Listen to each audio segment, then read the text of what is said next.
नमस्कार मंडळी. मी आज काय जेवण बनवलं ते तुम्हाला दाखवते. दाखवतो मग काय काय बनवलं आहे. ही वाटी घेते. पहिल्यांदा काय बनवलं ते दाखवते मी तुम्हाला. एवढी खुशी. मी काय बनवलं माहीत आहे?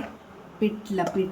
हे बघ, हिरवी मिरची वली कोथिंबीर वगैरे घालून झणझणीत बनवलेलं आहे बघा पिठलं. हे माझ्या नवऱ्याला आवडत नाही आणि ते केव्हा त्यांनी खाल्लेलं पण नाही आहे, त्याला माहीत नाही आहे. पण मी केव्हा केव्हा असं बनवून खाते, कारण मी आमच्या आईच्या घरी खात होते ना. माझी आई आवडीनं बनवत होती आणि हे आपण बनवतो तेव्हा ना दुपारचं पण बनवत होतं, संध्याकाळी पण बनवत होतं. आई आपली बनवत होती हे पिठलं. आणि पिठलं म्हणजे मराठा लोकांचं आवडतं. पिठलं भाकरी खात होती पहिल्यांदा लोक, तुम्हाला माहीत असेल, कारण आपण पण सर्व मराठी आहोत ना. हे आणि हो आणि जे चढो आणि हो पिसावाला मध्ये भयाक करून लागायचा माका. आणि आजकाल ही रोज हीच भाजी खाते म्हणणार तुम्ही, मुगाची भाजी कोंबडी. काय रे पिसावल्यासारखं भॉक कित्याक करी आणि करतो रो मार घालतो रो. बघ मंडळी कसं येता माका पिठला ती भाजी आणि ह्या लोणचं चवीपुरतं घरी बनवलेलं आहे. थोडं बनवायचं आहे मला अजून. आणि ना हे मी निरफणस फ्राय केलेलं आहे. एवढंसं होता तो बनवलेला आहे. 2 कापं घेते बस. आणि थोडंसं भात, तो पण गरम गरम आहे. हा गरम गरम लागला हाताला. थोडंसं बस, जास्त मी जेवत नाही आणि जेवायचं पण नाही आहे. आज पहिल्यांदा एवढी चांगली दिसायली असं म्हणणार ना तुम्ही. आज फर्स्ट टाईम मी तोंड वगैरे धुवून, म्हणजे रोज धुते मी जास्त, पण क्रीम वगैरे लावून आज आली. बघा मस्त दिसते ना. आपल्यातच राहतं. हे आंबा घेतले. झालं आपलं जेवण. म्हणजे तर आणि एक घेऊ. चला आता तुमच्यासोबत बोलत बोलत आपण जेवण करू. मंडळीनो, तुम्ही काल हे बघितलेस की नाही गेम? RCB आमची जिंकली. किती चांगली मजा आली ना खरंच. गरमी बघा कशी जायला येते. खरंच एवढं उत्सुकता, केवढंसं लोकांचं प्रेम होतं बघा RCB. आणि जिंकायचं कारण म्हणजे काय माहीत आहे? त्याच्यासोबत आमच्या विराट कोहलीसोबत कोण होते? किंग कोहलीसोबत माहीत आहे? प्रेमानंद महाराज.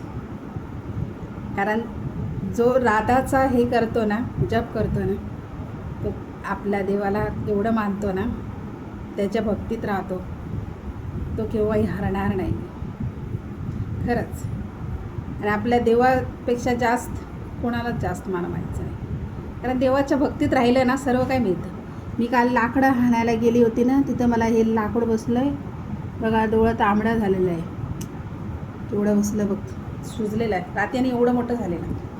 मग सकाळी त्याची सूज काढली, कारण मी आईस वगैरे लावलेलं आहे ना.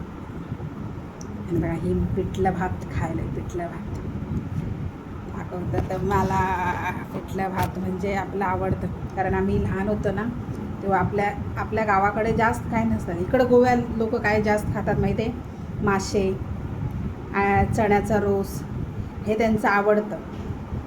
घुमाण म्हणतात ना ते माशांचं. हां, एवढी शायनी झालेली आहे माहीत आहे गरमीने. आणि आमच्या गावाकडचं तिकडं कसं असतं माहीत आहे? पिठलं, नंतर डाळ. जास्त ते आम्ही डाळ खातो तिकडं. इकडच्या गोव्याच्या लोकांना डाळ नको, कारण डाळ म्हटलं की असं त्यांचं गरडं हे होतं, उलटी होल्यासारखं. खरंच काल चांगला दिवस होता. गेम पण आपली जिंकली. RCBने दुसऱ्यांदा कप घेऊन गेले. असं जीव ना बाहेर येत होतं, परत आतमध्ये जात होतं, असं जात होतं. कसं माहीत आहे? कारण शुभमन गिलने ते कॅच पकडलेले ना, असं वाटत होतं की हा आता आपली गेम गेली. पण महाराजांची, त्या प्रेमानंद महाराजांची कृपा, देवाची कृपा, आणि तो बॉल लागला जमिनीला. खरंच बल्ले बल्ले असं वाटलं, छान वाटलं. आणि गेम जिंकल्यावर एवढी उत्सुकता होती ना मनामध्ये, प्रेम होतं, सर्व काही त्या प्रेमात हरवून गेल्यासारखं. मीच नव्हे, कितीतरी लोक हे झालेले विराट कोहलीच्या प्रेमामध्ये. खरंच एका माणसावर एवढे लोक प्रेम करणं साधं गोष्ट नाही. आपल्यावर एकटा कुठला तरी माणूस प्रेम करतो ना, त्यालाच एवढं उमेद होत, एवढे त्याला खुशी होते. आणि जे एवढे लोक त्याला, हजारा लोकांनी, कोट्याने लोक त्याला प्रेम करतात, काय नशिबान आहे ना तो. खरंच त्याने ना आपलं असं, त्याला ते पण प्रेम भेटायला एक देवाचीच हे पाहिजे किंवा माणसा. म्हणून मंडळी सांगतो, प्रेमाने वागा, प्रेमाने राहा, सगळं मस्त मिळता. आणि जा आपला दुसऱ्या, आपण तुझ्या दुसऱ्याकडल्या मेळा खायचा असा ना, आपला मन चांगला असला ना, पण आपला मेळाचा त्या टायमातच मिळता मंडळींना प्रेम. बरा वाटला तुमच्याबरोबर बोला. RCBची गजलही बोलला. आणि मी आज बघ मराठ्या माणसाचा आमचा पिठला बी केला, हरवी मिरची कोथिंबीरीचं तडकं वेडकं एकदम झणझणीत. वा वा. हाच मंडळी खूप वर्षांनी ताज्या आठवणी झाल्या. जर तुमचा व्हिडिओ आवडला फॉलो करू विसरू नका, आणि लाईक कमेंट करा. Bye bye. आणि शेअर बी करा. या जेवायला.